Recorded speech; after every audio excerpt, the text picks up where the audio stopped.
Criancinhas, voltamos aí para falar do antigo regime. Olha só, na aula passada nós falamos sobre, né, como se constitui o antigo regime, as relações ali, o conceito, né, de antigo regime. Falamos sobre a questão econômica, social, os teóricos do absolutismo, e agora nós vamos ver a aplicação disso sobre a monarquia na França, a monarquia na Inglaterra e a monarquia na Espanha também, rapidamente. Tá? Então, assim, ó, na França, né, os Valois ascendem ao poder após a morte, né, de todos os herdeiros de Filipe IV, chamado o Belo. Né? Obviamente que nós não vamos dissecar toda a linhagem aí, né, mas você sabe que por conta dessa crise dinástica que se abateu na França, nós tivemos a Guerra dos 100 Anos com a Inglaterra, e acaba com a vitória, né, da França, dos Valois, com a coroação de Carlos VII, e a partir do século XVI nós teremos novamente aí tensões muito grandes internamente na França. Isso se deve, né, às guerras religiosas. Lembre-se que nós já falamos, o Renascimento, a reforma religiosa e os estados nacionais, né, os estados absolutistas, eles são uma tríade, eles estão acontecendo no mesmo momento e eles vão se entrecambiar. E não foi diferente na França, né? Nós tivemos aí uma sucessão de guerras religiosas ao longo do século XVI, tá?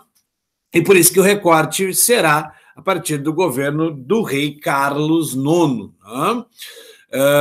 Carlos IX de Valois, representando aí, né, os católicos da França, a França tem mais de 80% da população católica, lembrando que você tinha, né, um contingente bastante significativo de luteranos na França, e que depois passam a seguir o calvinismo, lembra? Jean Calvin, vimos no tópico passado, né? Então, você tinha aí duas grandes famílias, além, né, da família de Valois, que representavam aí as diferentes posições religiosas dentro da França. Os Valois, como já falamos, católicos, além dos Guise, né, que representavam aí a nobreza católica, né? Na França, os Guise lideravam a chamada Liga Católica, que era um grupo aí muito poderoso, né, porque detinha armas, sobretudo, né, além de um poder ideológico bastante grande, apoio de grande parte da população francesa. Né? No outro lado, nós temos os calvinistas, os huguenotes, em sua grande maioria a burguesia francesa, né, que seria representado pela família de Bourbon, do Reino de Navarra. À época, você tinha fronteiras muito porosas ainda. Então, Navarra, que faz parte, né, da Espanha, né, tinha uma relação muito próxima ali com a França, e a família de Bourbon, né, que estava lá no oeste da França, né, representava os, né, calvinistas, que eram pejorativamente chamados de huguenotes na França. Carlos IX, quando assumiu, ainda era muito jovem, né? O pai morre aí em virtude de um ferimento no olho, né, na cabeça, aí, depois de uma justa, e quem acaba, né, se tornando aí a rainha regente, que vai, né, controlar aí a coroa francesa, é Catarina de Médici, né, a rainha mãe, aí, a rainha regente, que no ano de 1570 vai acabar costurando um acordo. Obviamente, nós não vamos dissecar as relações entre Bourbons, Guise e a coroa francesa, que é en passant, né? A gente vai pegar os pontos mais fundamentais aqui para entender esse período, na verdade, para a gente entender como é que os Bourbons chegam ao poder aí na França, né, para dar um spoiler. O fato é que a Catarina de Médici ela vai tentar atenuar essas guerras religiosas fazendo um acordo aí com os calvinistas, né, com os Bourbon, aí, chamado de Edito de Saint-Germain, que concedia liberdade de culto aos protestantes nas áreas periféricas, nas áreas rurais, dando a eles, inclusive, a possibilidade, né, de ter 4 praças fortes, né, de ter aí fortificações, né, ter exércitos, lembrando que os exércitos eram mercenários neste momento ainda, né, não se constituíam em exércitos nacionais. Lembre-se do Maquiavel, né, uma das defesas do Maquiavel era a constituição de um exército nacional permanente aí, ok? Entre estes acordos aí, né, a Catarina de Médici irá costurar o casamento de sua filha, Margarete, ou Margot, né, com Henrique de Bourbon, né, o herdeiro do trono de Navarra, né, Henrique de Navarra e Bourbon.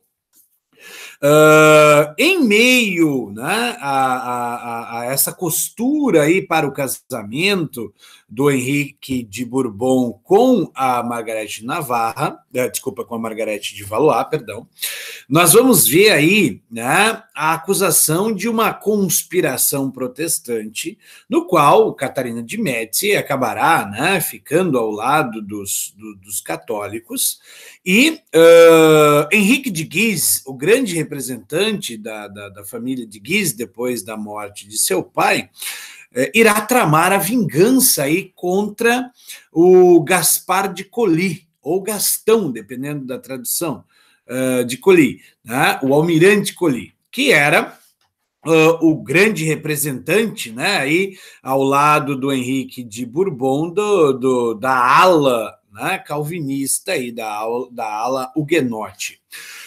O fato é que o Henrique de Guise vai tramar o assassinato do almirante Coligny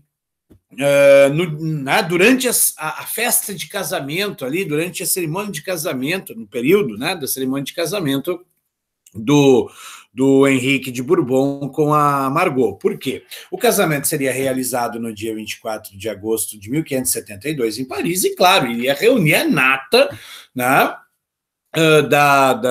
dos protestantes em Paris, lembrando que Paris é predominantemente católica, né? E o almirante Coligny, né, ele vai acabar exercendo uma certa influência sobre o Carlos IX, né? O Carlos IX, rei, vai se encantar com ele, o que causou aí, né, uma certa dor de cotovelo na Catarina de Médici, e ela acaba concordando com o Guise de dar cabo no almirante Coligny. O Henrique de Guise queria dar cabo no almirante Coligny por questões ali familiares, né? O almirante Coligny estaria envolvido, né, na batalha lá, né, que vitimou o pai do Henrique de Guise. O fato é que, no dia do casamento, né, do Henrique de Bourbon com a Margot, né, aconteceu a noite de São Bartolomeu, né, o massacre de huguenotes em Paris. A gente tem alguns quadros aqui que representam o que foi, né, a noite de São Bartolomeu. São quadros já, né, que fazem parte aí do barroco, né, da arte barroca. Aqui estaria Catarina de Médici, né, aqui todos os mortos, né, espalhados aí pelo chão, né, de Paris, né, aqui o camarada pendurado na janela, né, o foco desta imagem é lá do castelo, lá atrás, né, e a população aqui se matando. Foram 3.000 mortos neste evento, né, os huguenotes, obviamente, que foram pegos de surpresa pela Liga Católica, foram a maior quantidade de vítimas aí, né? E ao longo de 3 meses se seguiram violentos conflitos entre os protestantes e os católicos na França, né? Acredita-se, estima-se em torno de 30.000 mortos nessa brincadeira aí, tá? Aí o que acontece? As coisas foram se acalmando, 2 anos depois morre o Carlos IX e ascende ao poder Henrique III, né, Henrique de Valois. Tá? Henrique de Valois, que não tinha filhos, né, começa a ter aí, né, uma oposição do Henrique de Guise. Henrique de Guise era, digamos assim, a segunda mais importante família de nobres da França. vacância do trono, os Guise queriam ascender ao poder, ou poderiam ascender ao poder. Então você tinha uma disputa entre Henrique de Guise e o rei Henrique de Valois pelo trono. Começa a haver essa disputa pelo trono da França. Henrique de Valois acaba, né, se aliando ao seu cunhado, Henrique de Navarra e Bourbon, né, contra Henrique de Guise, no que ficou conhecido como a Guerra dos Três Henriques. Então, a gente tem aqui, né, a imagem, o Henrique de Valois, o rei Henrique III, Henrique de Navarra e Bourbon, cunhado dele, contra Henrique de Guise. Né?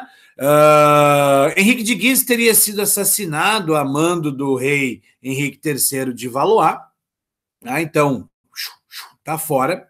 E depois a Liga Católica acaba, né, se vingando do Henrique III e assassinando o rei. Tá? O irmão dele, Francisco, também havia morrido, né? Então não havia mais herdeiros diretos ao trono da França, né, da linhagem dos Valois. E o Henrique de Bourbon, por ser casado com, né, a Margot de Valois, vai reclamar o trono, e depois de muitas tretas, né, de muitas disputas bélicas, guerras, né, o Henrique de Bourbon conquistou o trono ali, né, através de uma sucessão de batalhas, de guerras internas, né? Ele também irá se separar, né, da Margarete de Valois, e irá se casar com Maria de Médici por costuras políticas ali, de forma bastante resumida, só para a gente chegar à dinastia de Bourbon. Tá? Henrique de Bourbon, para poder assumir o trono da França, ele teve que se converter ao catolicismo, ele não conseguiria de outra forma. Então, reza a lenda, né, que Henrique de Bourbon, Henrique, né, IV, teria dito que Paris bem vale uma missa, então teria se convertido ao catolicismo e assumido como rei, né, da França em 1589. E a coisa mais importante que Henrique IV haveria, né, de fazer foi o Edito de Nantes de 1598, no qual ele daria liberdade de culto aos protestantes. Na verdade, ele daria liberdade de culto na França, mas como você tinha liberdade de culto aos católicos, já a ideia, né, a liberdade de culto aos protestantes. Isso colocará fim, ao menos, né, legalmente, às guerras religiosas. Tá? Henrique de Bourbon acaba sendo assassinado, né? E o trono ficará com seu filho Luís XIII, né, o seu primogênito, e ainda também muito jovem, né, criancinha ainda, a mãe, Maria de Médici, acaba assumindo como rainha, né, regente aí do Luís XIII. O governo de Luís XIII foi bastante opaco, digamos assim. Ele, né, como rei aí, ele foi posto meio na sombra por conta de um personagem que foi dos mais singulares do século XVII, né, que era o seu, né, foi nomeado o seu primeiro-ministro, né, o chefe do Conselho Real, o equivalente a primeiro-ministro, o cardeal Richelieu. Se você já leu Os Três Mosqueteiros, era contra ele, né, que os Três Mosqueteiros lutavam. Então, o cardeal Richelieu era um cara que nós podemos classificar como pragmático, maquiavélico, se você preferir, na acepção política do termo. Veja, o cardeal Richelieu, quando assume, né, como chefe do Conselho Real, ele vai reorganizar toda a administração pública francesa. Ele reorganizou, né, também a estrutura militar do Estado francês. E cardeal, lembre-se, é um título da igreja, só que nesse momento o clero francês já estava muito mais subordinado ao Estado francês do que necessariamente à igreja romana, tá? Mas ainda assim, por ser um cardeal da igreja católica, o cardeal Richelieu, internamente, né, ali na França, ele vai perseguir, e muito violentamente, os protestantes. Mas não era proibido agora, não havia liberdade de culto aos protestantes, então é proibido você beber e dirigir, e mesmo assim as pessoas fazem, né?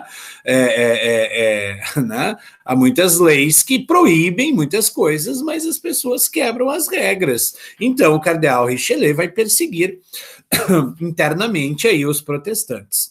Agora, externamente, ele irá apoiar, ele irá se aliar aos protestantes, né, por conta da política interna, tá? Então vamos lá. Ou desculpe, da política externa. Observe. Tá? Nós teremos em 1618 o início da Guerra dos 30 Anos. A Guerra dos 30 Anos ela começará por questões religiosas, mas ela será a última guerra religiosa da Europa. Ela começa por questões religiosas, mas ela acabará se tornando, né, uma guerra de estados modernos, a primeira guerra de estados modernos. Então vamos lá. Como é que começa a Guerra dos 30 Anos? Tá? Aí nós precisamos voltar ao tópico anterior, à reforma religiosa. Você deve lembrar que em 1555 o imperador Carlos V fará um acordo com os príncipes protestantes luteranos de dentro do Sacro Império Romano-Germânico, né? Cuius eius religios, né? A religião do rei será a religião do povo, a religião do príncipe será a religião do povo. Então, o príncipe da Boêmia, ele morre em 1618, o príncipe da Boêmia era luterano, e os Habsburgo, que governavam, né, o Sacro Império Romano-Germânico, né, eram católicos. Carlos V, lembre-se, era um fervoroso católico.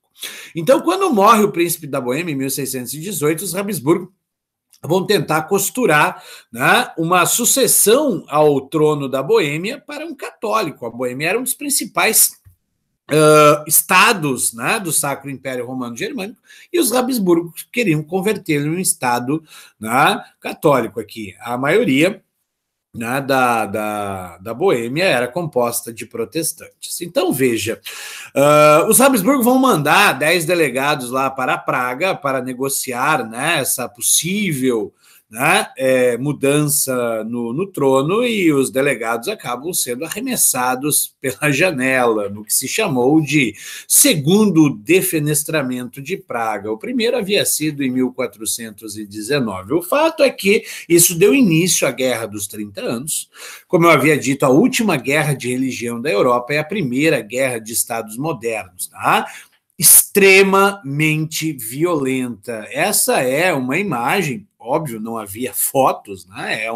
É uma pintura do que se fazia com as pessoas durante a Guerra dos 30 Anos, né? Você enfeitava árvores com as pessoas, né? Então foi um conflito que matou aproximadamente 5 milhões de pessoas, né? E você vai entender depois por que os iluministas estavam meio reticentes com a religião, né? Reticentes, estou sendo, né, polido aqui, né? O fato é que aqui começa a guerra e a França vai se valer, né, desse conflito entre católicos e protestantes dentro do Sacro Império Romano-Germânico para se favorecer. Por quê?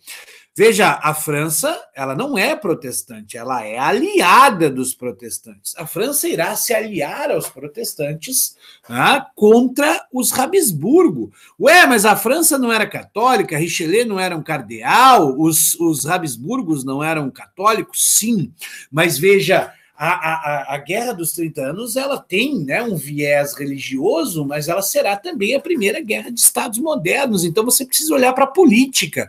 O cardeal Richelieu, ele foi extremamente pragmático. Por quê? Porque além do Sacro Império Romano-Germânico, né,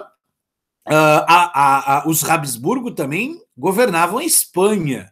Tá? Se houvesse uma guerra entre os Habsburgo e os Bourbon, e nós estamos falando, né, de coroas aí, né, se houvesse uma guerra entre Espanha e o Sacro Império Romano Germânico quanto à França, a França teria que dividir os seus exércitos, ela seria atacada por ambos os lados.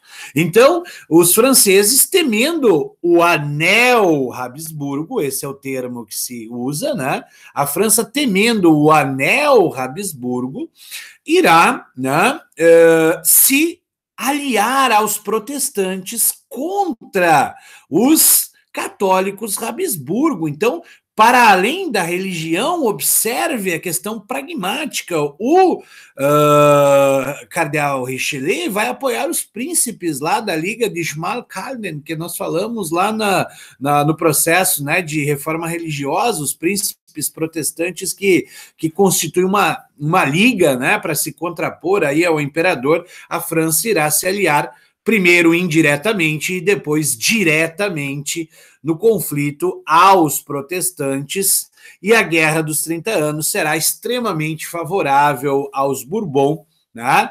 Não será legal para os Habsburgo, inclusive, nesse momento aqui, se desfaz a União Ibérica, né? A Espanha controlava, né, Portugal, por isso que Portugal está junto aqui aos Habsburgo, né, aliado aos Habsburgo. Em 1640, Portugal consegue se livrar do domínio espanhol, né, liderados pela família de Bragança, lá em Portugal, como a Suíça vai conseguir sua independência, como, né, os Países Baixos se formam, aí tudo pelo Tratado de Paz da Westfália.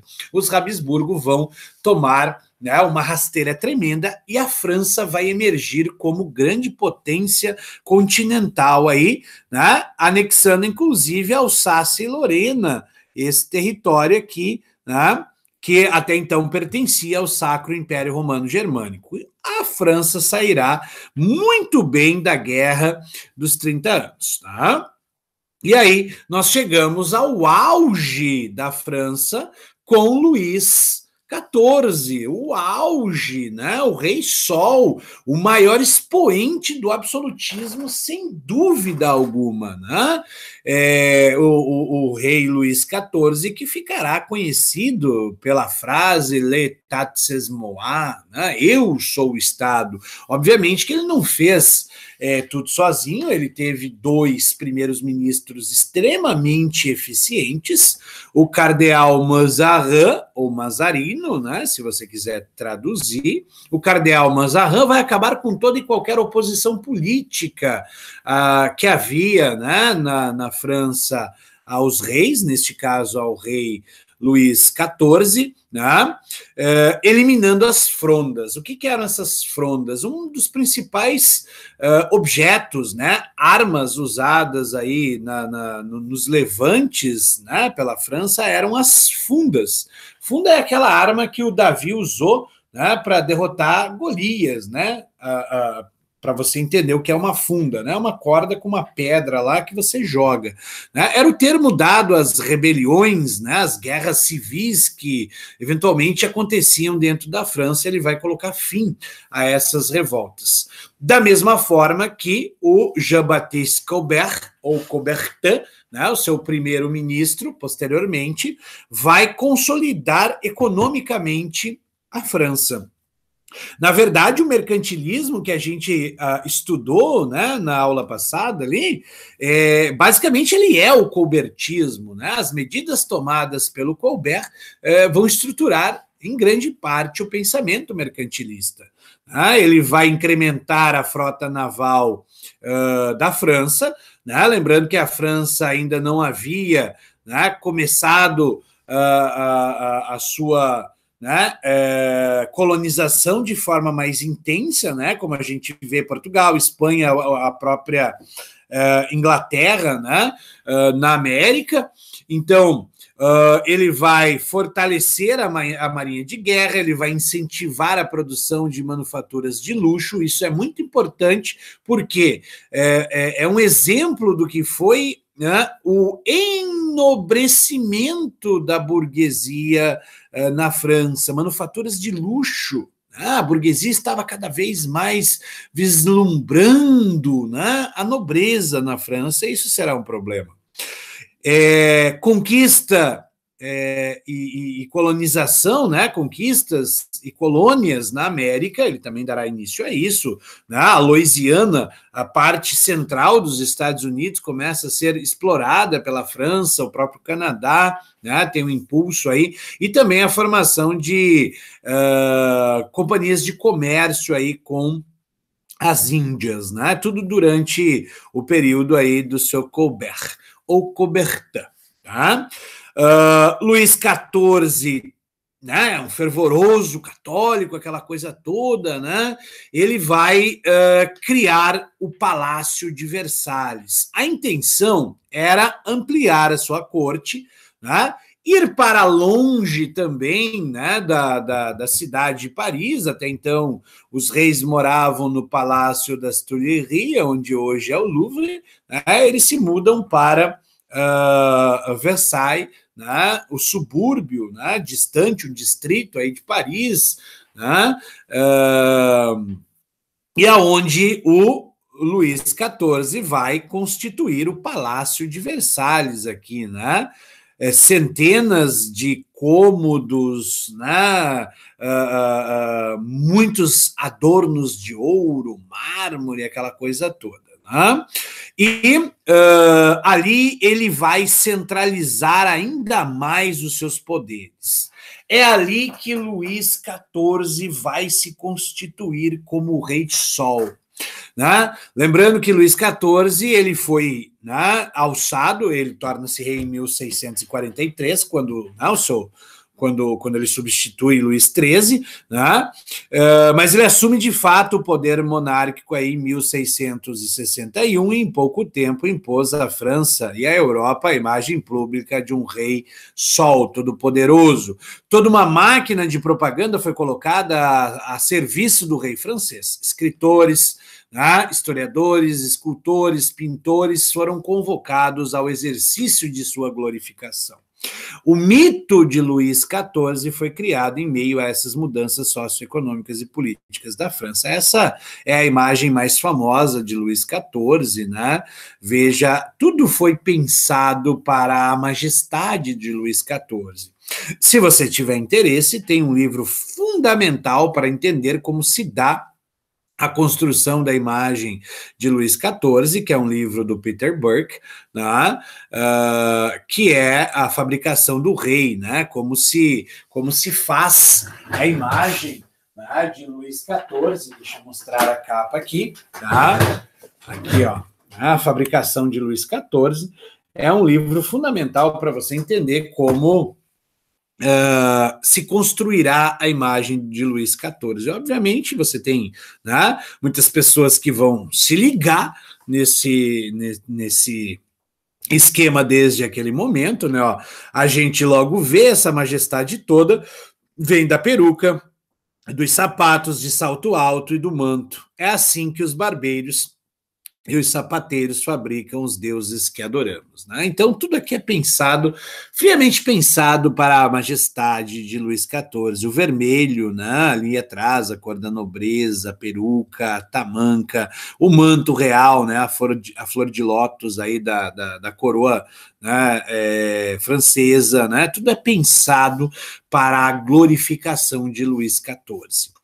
Claro que para construir o Palácio de Versalhes, né, lembre-se, talvez o grande orgulho nacional francês, né, que algumas imagens, né, fotos aí, né, do Palácio de Versalhes, toda a corte morava aqui ao redor, né, aqui uma parte, né, dos cômodos internos, só para você ter noção, né, aqui ó, tudo adornado a ouros, você tinha jardim de inverno, jardim de verão, de primavera, de outono, né, prataria, o salão dos espelhos, onde as cortinas todas eram costuradas com fios de ouro, um negócio assim que era para impressionar, para causar, para mostrar a grandeza, né, de Luís XIV.